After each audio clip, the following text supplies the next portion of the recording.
Shit. This is what I'm feeling like. Da, da, da, da. Let me tell you what I'm feeling like. Da, da, da, da. Let me ask y'all a question, right? Rasheed Wallace, shout out Rasheed Wallace, he from the city. I was out with the homies and my man said Rasheed Wallace was nice, but he wasn't nice. Is that overcapped or should we, is that no cap? Should we call him Oouuber? Look, before I call him Oouuber, how old is this friend of yours?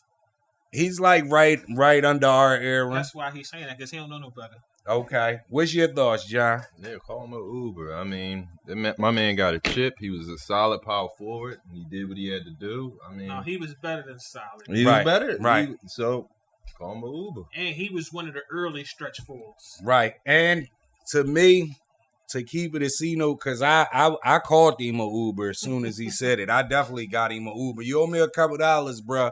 But if she didn't have all them years, because remember, he played on Portland where Portland was loaded. Yeah. So imagine if she got all his years off. Because when he played in Washington, but if he got all his years off where he was just that boy on the team, like his whole career would have been totally different. Yeah, it would have. So he definitely took a lot of back seats to guards and shit like that. Not just guards. Like at one time he was playing with Jermaine O'Neal. I believe, but he was Zach there before Randolph. Jermaine. He was there before them. They came up under him. Right, but they was sharing. He was sharing. Yeah, they was sharing minutes. What's your thoughts, people? Rasheed Wallace. My folks said he was nice, but he wasn't nice. Is that no cap? Or should we call him a Uber? If you say call him a Uber, please somebody reimburse me, because I definitely sent him home on a Uber. But since Sheed is from Philly, and we're from Philly, let's do your favorite 5 basketball players ever from the city. And they don't have to be NBA players. They could be street legends, anything. Who you got? Keep it a C note. I start. Well, my list, I got. And I talking to the mic for this one, Vito. The people I chose them because of style of play. What I prefer. Okay. I got 2 dudes that's street ball players, and the rest, the other 3 are NBA players. Okay. My number 5, dude from down my way, his name is Rasheed. Little guard, like he played more like a Jason Kidd. You know, a lot of dudes when they in transition, they gotta stop instead of moving all that. This dude is non-stop motion, get buckets, could shoot, could play D, could pay, could do everything. He just was undersized. Okay. Like, because he used to play for my team in summer leagues, and Kyle Lowry was on the other teams. He used to gas Kyle. And, you know, Kyle is a good defensive player. Right. My number 4 is another dude. Wait. Let me ask you a question. So when y'all used to play on the team together, he played for me. He younger than me. Okay. All right. He played for my team. Okay. And my number 4 is another dude from down my way. He passed though. Rest in peace to my man Tree. 6'8", could play point guard, could shoot, handle. I'm talking about like all that shit LeBron do. Okay. But actually, he didn't play like LeBron, like a downhill game. Like he could finesse, post. He could do everything at 6'8". And he was your age, or he's probably like 2 years. He played for. Well, he could have played for France. He just was a know-it-all motherfucker. Like coach couldn't tell him nothing, so he couldn't really stay around. But right. He went down south to college and college. Did he play in high school? Yeah, he played a little bit for Franklin, and then he went on to like a prep school. Then he went down south. Then he went to college. Okay. But my number 3, I'm gonna go with Katino Mobley. Okay. And that same league I'm talking about, when I was younger, Cat played in the league down at my way. He played for a team called the Rifties, and he was their center. Right. And he used to be banging that shit on nigga like it wasn't nothing. I didn't know he could handle and shoot till I got older and I seen him. Right. Who else? I got 2. I got Kyle Lowry because he just straight toughness, always around the ball. I feel like he don't do nothing great, but he does everything good. Right. And my number 1 is Sheed. Okay. Straight bulldog mentality. We gonna play like we play jail ball, bang you in the yard, all that shit. Right. That ball. Right. Shout out to that. Who you got? But hold on. Disclaimer: are we considering Kobe from Philly? Because if we are, Kobe is automatically number 1. Let's just keep him out of it. Let's keep Kobe out of it. All right. So if we keeping Kobe out of it, all right, I'm going to mix it up a little. So then I will put Kyle Lowry at my 5. Okay. I got Catino Mobley at 4. Okay. I got Earl the Pearl at number 3.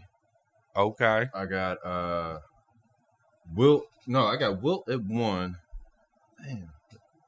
So Wilt, one of your favorites. Oh, my bad. And right under my bad. Before Earl the Pearl is supposed to be Rasheed, Earl the Pearl, then Wilt. My bad. At 1? Yeah, I got Rasheed. No, Rasheed is my number 3. So if No, Wilt was number 1. Yeah, Wilt as is your my favorite. my favorite, yeah. Okay. Yep. All right, shout Wilt out is to good. that. My list is a little different. At 5, he played for Temple, played a little bit in the NBA, but didn't get the shine he deserved. And he a newer guy. I like Deontay Christmas. I thought when Deontay Christmas was in Temple, especially his last year before the draft, you couldn't tell me he wasn't the best wing player in the nation. Like, I'm telling he was tough. that's how I felt though. Like, shout out to my man Butchie Banks. Was what's the name? Cheney still their coach? When Who? He went, Cheney. Nah. Yeah, so Deontay Christmas is definitely my number 5. Temple.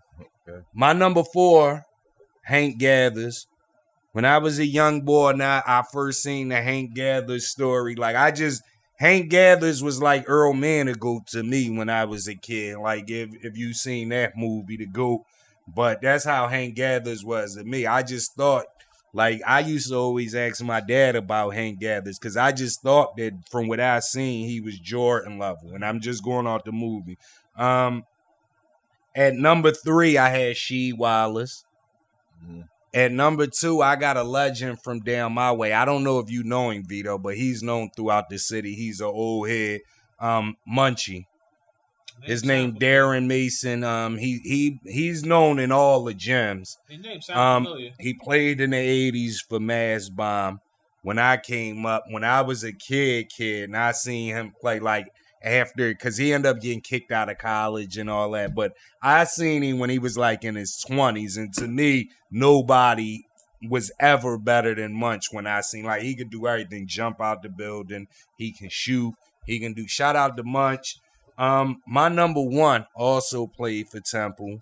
Now, I've mentioned him before on the show, and I said if it was a different era, he would have been nice in the league. Lynn Greer.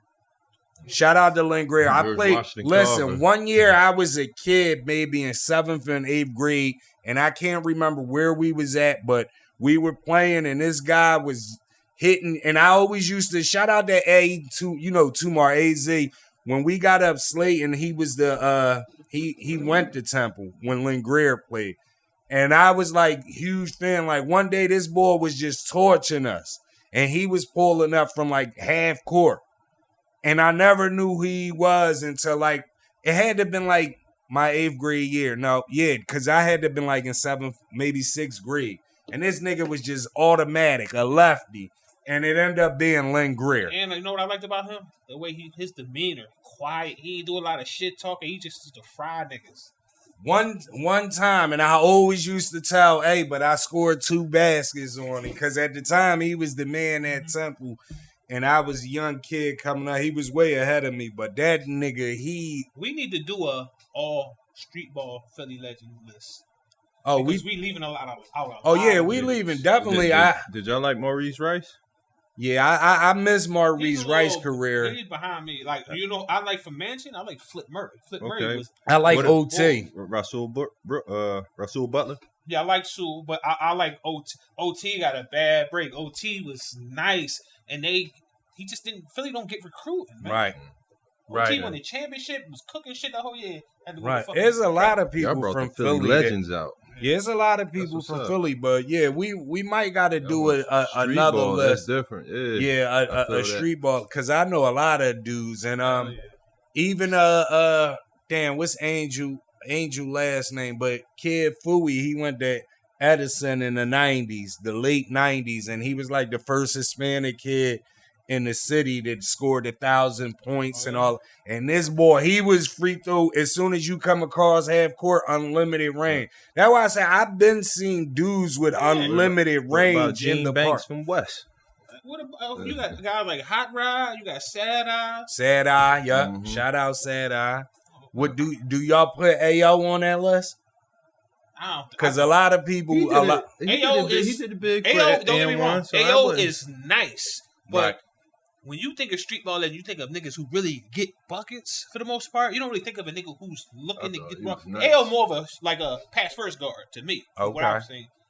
But Okay. AO is definitely a street ball legend in the city. He might not be top 5, but he's definitely a street ball legend. Right. Well, if anything, we may got to do our all pub teams and go out But there. a lot of street ball legends didn't. Yeah, no, and we can do a street Oh, ballers yeah, list okay. too, though. But what's your thoughts, people? If you're from Philadelphia, who's your top 5 favorite players of all time from Philadelphia? Whether they're street ballers, whether they're college players, if they played in the NBA, let us know. Keep it a C note. Devin Haney, he just went through something with Ring Magazine. He holds their belt. They did a pound for pound top 10 list, and Devin Haney wasn't in the list, on their list. That's crazy. Keep it a C note. Should he have been top 10 pound for pound? Yeah, Undisputed undisputed champion. champion. Absolutely. It was a He guy got that I all never the even belts. heard of. Right. I agree. No cap. Like Wasn't he a heavyweight? who? The guy that I never heard of on the list. I think he was like number 2 or 3. Which He one? had a foreigner. I don't remember his name. I don't know because I don't. The list will be on the screen because I don't know if it's the boy Alexandra, whatever his name is, Usyk. Did you send it to me? Might be him. Did just beat what's his name?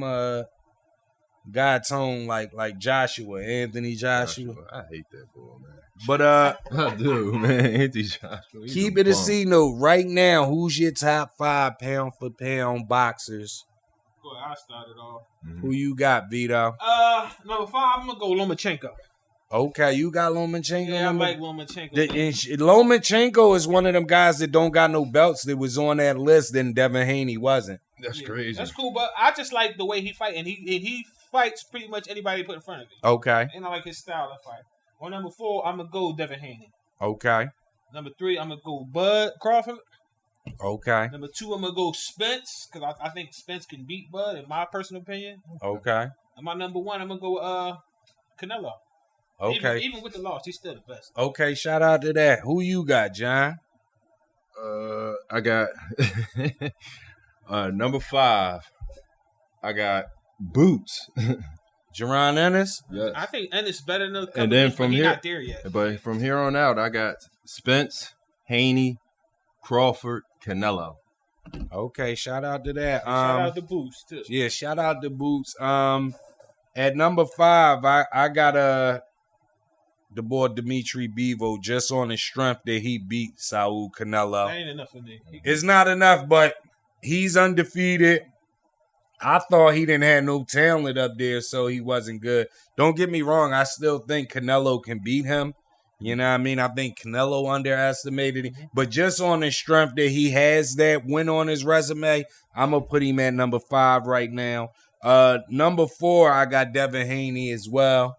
Number 3, I got Earl Spence. Number 2, I got Bud Crawford. And number 1, I thought I was going to receive criticism for this because I got Saul Canelo Alvarez best. too after the one loss. I thought y'all was gonna just try to grind me up for that. I'm He's still number so 1. so shout out to that because I did have a conversation with my man. It was like a boxing guy, and he wasn't so quick to put Saul in his top 5 no more. But at the end of the day, how can you take a guy who only got 1 loss out of your top 5 and he's better than all the dudes under him, even though Right. he got a loss? Right, Agreed. right. So what's your thoughts on it, people? Right now, who's your top 5 pound for pound boxers? Keep it a C note with us.